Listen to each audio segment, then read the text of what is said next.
Fala galera do bem, bem-vindos a mais um vídeo aqui do canal Papo Binário. A gente está na aula 26 do AMO, nosso curso de análise de malware online. Rolou um tempo para gravar essa aula aqui, então vamos lá, a gente vai falar aqui de injeção de código, né, com uma técnica chamada de Process Hollowing. Na realidade existem várias técnicas de injeção de código, né? Eu escolhi DLL Injection, falei disso, falei de DLL Sideloading antes, né? E injetando PE mesmo aqui diretamente, né? Se bem que DLL também é PE, mas enfim. Tem várias técnicas também e de várias formas, né? Porque isso não está limitado a um jeito. Mas o Process Hollowing é uma bastante utilizada, então eu resolvi dedicar essa aula 26 a ela, ok? A essa técnica aqui. E para isso eu estou com um sample aqui do Dridex, um malware, que utiliza, dentre outras técnicas, essa também. Bom, a gente já viu sobre enumeração de processos, né? A gente já viu um pouco sobre algumas funções da API do Windows que são utilizadas nas técnicas de injeção, e aqui a gente vai continuar esse estudo e a gente vai falar de algumas novas também. Então vamos lá. Primeira coisa aqui que eu estou com esse carinha aberto no debugger, né? Como a gente está falando de injeção de processo, eu vou abrir um Task Manager. E vou aqui em mais detalhes, Details, beleza. E deixo ele quietinho aqui só para eu ver a cara dele. Aqui tem um processo, Dridex, né, que é o processo que o debugger aqui criou, né? Então está aqui o PID, né? 6232. Legal. Eu vou deixar ele aqui do lado, né? E aqui vou redimensionar um pouco aqui para a gente poder ver melhor na tela, né? Mais coisas em nossa tela. Beleza. Agora, a gente está falando de injeção de processo, então vou colocar breakpoints. Essa técnica, né, Process Hollowing, ela consiste em criar um outro processo, né, injetar num outro processo. Então eu vou colocar aqui o breakpoint, no nosso caso aqui, na create process. Não sei se ela vai trigar, se ele vai criar um processo com ASCII, né, com a versão ASCII da API, então vou botar na A, também pode ser a W, vou botar na W, tá? E se eu quiser ser bastante conservador, digamos assim, né, preparado, eu posso colocar também na NT Create Process para o caso dele chamá-la diretamente. Então, se eu for aqui em Alt B e olhar meus breakpoints, eu vou ter 3 breakpoints. Create Process W, Create Process A e NT Create Process diretamente. Ok? Só para garantir, né? Bom, a partir disso, vou voltar para o Alt C, é a minha visão aqui do disassembly, né, de código, e F9. Vamos ver o que acontece aqui. Ó, estamos de cara, né, com a chamada a create process. Mas qual é dessa chamada, né? O que tem nela? Bom, a primeira coisa que a gente precisa entender é o que tem nessa função, né, como ela funciona. Se a gente olhar no MSDN sobre a create process, a gente vai ver que ela tem aqui, ó, 1, 2, 3, 4, 5, 6, 7, 8, 9, 10 parâmetros. É isso? Né? 3 aqui, 6, 9, 10 parâmetros. Tá? Onde o primeiro é aqui é application name, depois o command line, né? Aí tem, ó, os mais interessantes aqui para a gente no contexto de injeção de processos, a própria, claro, linha de comando e tudo, mas aqui, ó, 3, 4, 5, 6. Esse sexto aqui que tem o DW Creation Flags. Vamos ver como ele é feito nesse programa, né? Bom, já sei que são 10, né? Então vou colocar aqui 10. Vou escrever aqui, ó, 10 argumentos. Isso daqui, o debugger ele não sabe, né, quantos argumentos essa função recebeu. Mas a gente já sabendo que é a create process, a gente já está ligado. E a gente configura aqui só para ele mostrar, né? Eu poderia ver na stack também puramente, mas enfim, aqui fica mais simples de ver. É para isso, né? Essa janela é para isso, para ver os argumentos, os parâmetros de função passados aqui pela stack. E aqui, ó, tá o argumento que eu falei. Esse argumento aqui, DW Creation Flags, né? Tá aqui, ó, process DW Creation Flags. Cadê ele? Aqui. 1, 2, 1, 2, 3, 4, 5, 6. É isso, o sexto. DW Creation Flags, nesse caso aqui, está sendo passado como 4. E é o sexto argumento, está aqui a numeraçãozinha já certinha para a gente ver. É 4. O que é esse 4? Bom, vamos ver. Vamos deixar ele criar o processo primeiro. Eu vou seguindo aqui, vou seguir com F8 aqui. F8, F8, F8, F8. Aqui tem um jump, né? Então ele vai saltar para a kernel base. Então tanto faz, o F8 aqui vai saltar junto, beleza? Vai olhar lá. Aqui tem a call para create process internal, né? Ou seja, a função que vai de fato aí criar o processo. Você vê que ainda não temos nenhum processo criado aqui, né? Tanto que aqui só tem ele, só o primeiro DryDex.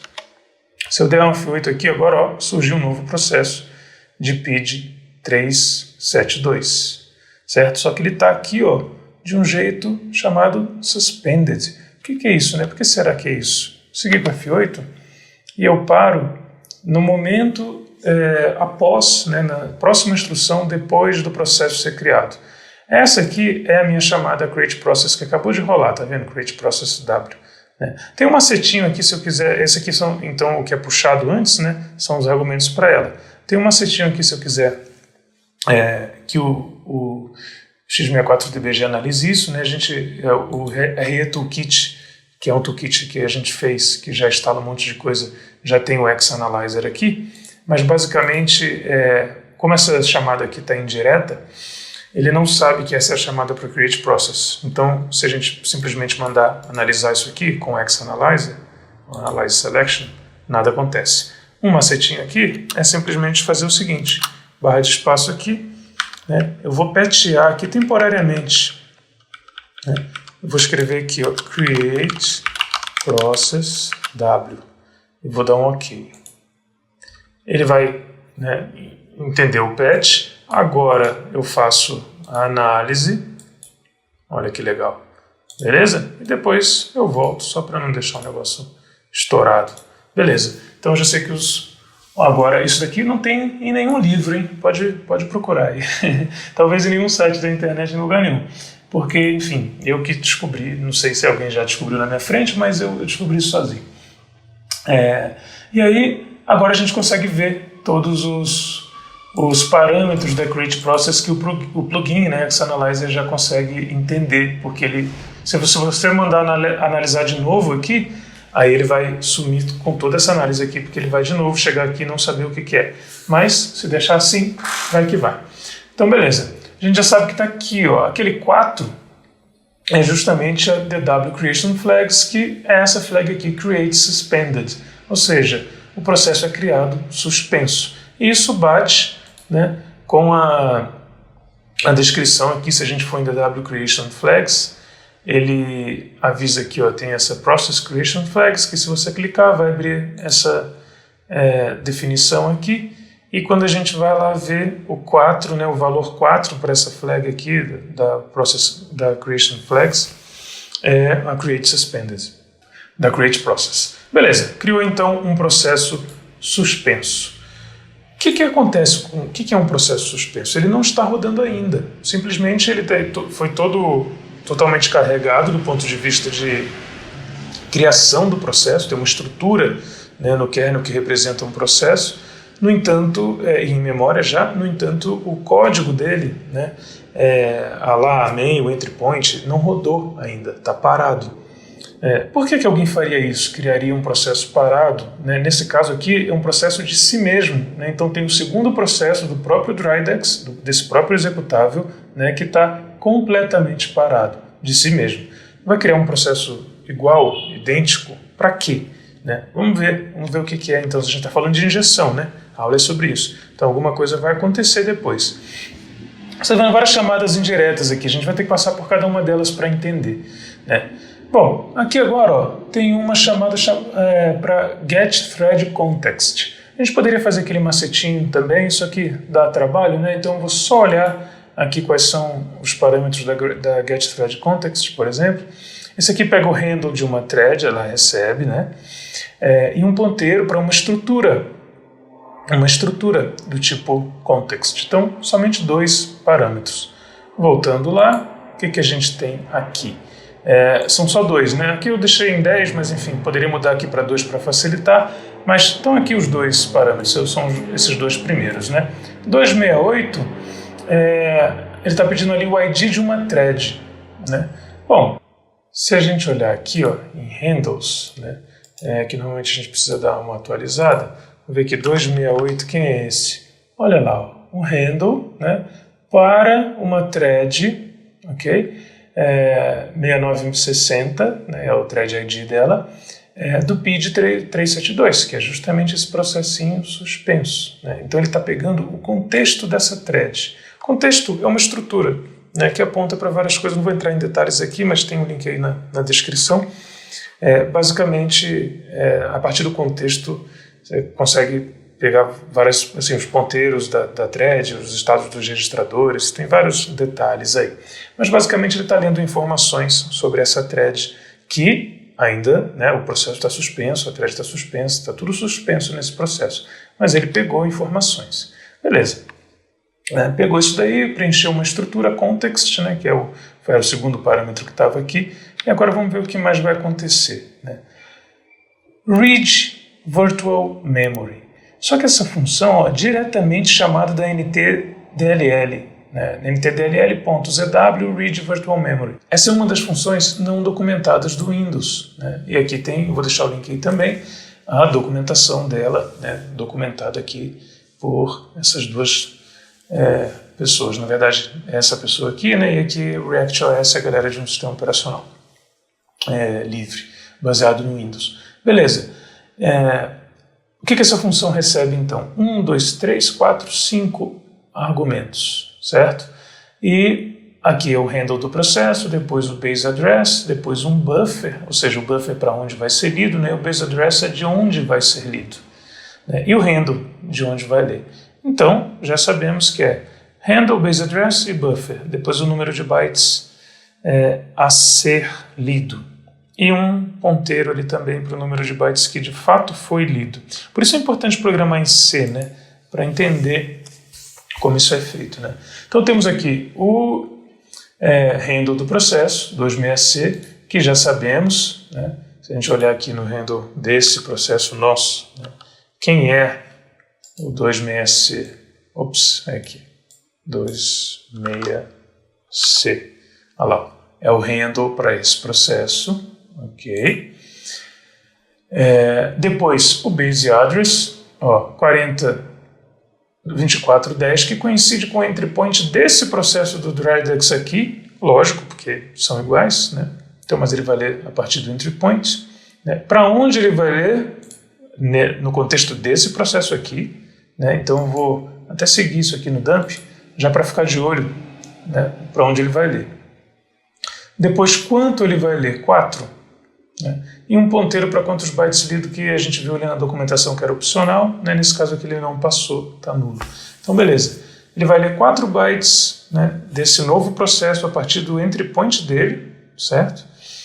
E vai colocar aqui, nesse endereço aqui, no contexto desse processo principal. Se a gente der F8 aqui, isso deve acontecer, e de fato os 4 bytes lidos foram 55, um push ABP, né? 8B, perdão, é C, 6A, ou seja, leu os bytes referentes às instruções, né, no entry point do programa, só 4. Né? Legal, o que mais vai acontecer aqui? NT Unmap View of Section. O que essa função faz? Ela desmapeia, digamos assim, né, a visualização, esse é o nome, né, NT Unmap View of Section. Ela faz o que o nome já diz, né? Ela desmapeia, né, uma seção, os endereços, né, virtuais de uma seção no contexto de um processo. Então o que acontece? Basicamente o processo é limpo, né? Essas seções vão ser desmapeadas. Ele vai chamá-la várias vezes, né? Aí depende, assim, tem malware que chama basta uma vez, tem mais de uma, enfim, depende de como isso é implementado, né? Mas ele está aqui chamando várias vezes, nesse caso aqui. Mais uma vez, NT Unmap View of Section, NTMapView vai estar limpando isso daqui tudo, porque depois ele vai precisar escrever, e é justamente isso que a gente vai pegá-lo fazendo aqui.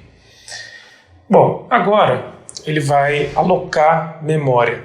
Só que essa Virtual Alloc X aqui aloca memória num processo específico, a gente já viu isso, né? Aqui está o handle dele. Ou seja, vamos voltar aqui no código. Que handle é esse? 26C, nem precisamos ver que é o nosso processo, né? É exatamente lá que ele quer alocar. Aqui está o endereço que ele quer alocar memória, quanto de memória e tal, não sei o que, e aí as flags. Que endereço que é? O image base, direto. Ele consegue fazer isso agora, né, inclusive nesse endereço, justamente porque ele chamou a NTMapViewOfSection antes, para liberar essa região, desmapear, né, a região do image base. Então agora ele consegue fazer isso com sucesso, né, e assim vai. Uma vez que, depois que alocou memória lá, ele aloca aqui mais um pedacinho de memória lá também, aí já no endereço aqui, começando com 3000000, aloca mais memória no processo. Tudo isso está acontecendo nesse segundo processo aqui, ó. Esse primeiro, né, que é esse aqui, está chamando essas coisas, mas essa função está funcionando remotamente, certo? Ela está mexendo no handle, então está acontecendo dentro desse processo aqui. E agora começa um Write Process Memory, ou seja, agora ela vai escrever na memória do processo. Vamos olhar nessa função como ela funciona. Temos aqui um handle para o processo, depois o base address, depois o buffer. O buffer é uma coisa interessante da gente ver, né? Quer dizer, tudo né? Aqui está o handle, né? Mas o buffer aqui, ó, se a gente clicar com o botão direito e seguir no dump, o que ele está escrevendo lá dentro? Ó, MZ, né? Um executável completo. Está aqui, ó. O buffer é esse daqui, né? Um ponteiro para o buffer que contém os dados para serem escritos. Então, o que está acontecendo é que ele vai escrever esses dados aqui, né? Que é um executável PE que ele desempacotou, né? Unpackou dentro dele aqui, e vai escrever nesse segundo processo aqui. Nesse aqui, 372, que ainda está suspenso, né? Escrever não significa que rodou. Então, beleza. Né? Vamos seguir aqui. De novo, Write Process Memory. Né? O mesmo endereço. Agora ele tá com o endereço aqui, ó, que é o image base. Né? Antes ele estava um endereço zerado, né? Ele falhou. Agora ele está com o image base certo aqui. Vamos lá. Agora rolou, agora não falhou, né? Você viu que não setou nenhum erro aqui, deu tudo certo. Então agora, o que tinha, seja lá o que tinha no image base desse processo aqui, né, na imagem dele, o que é a imagem? É uma coisa igual a matemática, né? A imagem mesmo de uma função, é uma coisa que está em memória, é feita a imagem do que estava em disco, né? O que está em memória, né, foi sobrescrito por esse buffer, que a gente viu aqui, né? Então agora, nesse momento, se eu inclusive dumpar esse processo daqui, né, usar o processo hacker e tal, não sei o que, eu já vou pegar o processo final, né, o código injetado. Mas análise a gente vai deixar para a próxima aula. Análise de coisas injetadas e tal, que eu vou explicar já 2 assuntos em um. Vamos seguir com esse daqui? O que mais está acontecendo aqui? Write Process Memory de novo. Agora, ó, lá naquela região, né, depois que ele... lá em 40.000, ó, que ele está escrevendo, que é o entry point, lembra? Aí lá, só que é o novo, né? Ele vai escrever isso aqui, ó, 363.0400, que começa aqui e tal, mas o 0400 vem aqui mais para baixo, né? Tá aqui, ó, 0400. É o código, né, que vai rodar do entry point. Está escrevendo de novo com a Write Process Memory. Chamou mais uma vez. Escreveu, beleza, né? E assim vai. Aqui está um loop porque ele vai escrevendo de pouco em pouco, né? Aqui é a seção RData, tá vendo? Ele vai escrevendo os chunks, né, de código do binário. Não escreve todo de uma vez. Então eu vou sair desse loop aqui. Esse loop sai para lá, né? Esse outro aqui sai para baixo, então eu vou vir aqui com F4. Para ele sair do loop, escreveu tudo que queria escrever. Aqui não pulou também. Vamos ver aqui o que é esse aqui. Mais um Process Memory, né? Beleza, aqui vai rodar loop de novo, então vou dar um F4 para cá, aqui para baixo. Beleza, está escrevendo, né? Quer dizer, já escreveu tudo que tinha que escrever. Opa, mais um. Mas essa é a lógica, né?